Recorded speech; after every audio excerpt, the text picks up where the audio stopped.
ማድለብ ስራ የተሰማራው ነኝ። አሁን እንዴት ነው ያለው በሮች እንትን? በሮች ያው ምን ውድነት አለ። ያው ቀደም ገዝተን እያበላን እስከ ምን ያክል ጊዜ ታበሏቸዋላችሁ? ቢያንስ ከ2 ወር እስከ 3 ወር እያበላን ነው። ያው ጥሩ አድርገን ለማድለብ 3 ወር ጊዜ ይጠይቃል። የተለያዩ ወጪዎች ምን ነው የምትሰጧቸው? ምን ነው ጓያ ስራ አለ፣ ባቄላ ስራ አለ፣ ስንዴ ስራ አለ፣ ፍሩስ ካለ ያንን በማቀናበር እነዚህን አንድ ላይ አድርገን ነው የምንሰጣቸው የምንመግባቸው። ምንድነው አሁን ከማኖ አቅርቦት አኳያ ያለው እጥረት አለ ወይስ ምንድነው?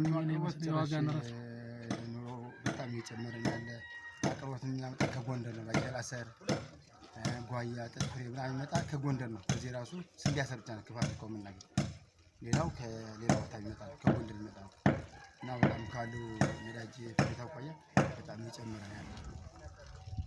የጸጥታ ሁኔታስ ለምን ነው አቅርቦቱ እንቅፋት አልሆነበት? አለው መንገድ ላይ ዛሬ አንመጣም መንገድ ላይ ችግር አለ እያሉ ያው ብዙ እያተባበሩ ነው ያመጡት። በመንግስት ደረጃ ሳይሆን ምንድነው የመኖ ችግርን ለመቅረፍ መንግስት ምን ቢያደርግ ነው ያለነው? ከተለያየ ሌላ ቦታ ላይ እንደዚህ ቢያታስሩና ከዛ ቀጥታውን ጭነን ብናመጣ የተቻለ ይሆናል ብዬ ነው። የድርቆሽ መሬት የላችሁ በመንግስት የተሰጣችሁ? ያው ከገጠር እያመጣ ይገዛል።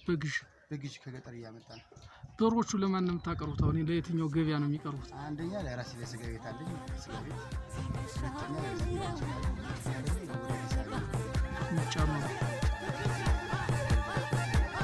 ስለዚህ በሶስት ደረጃ ነው።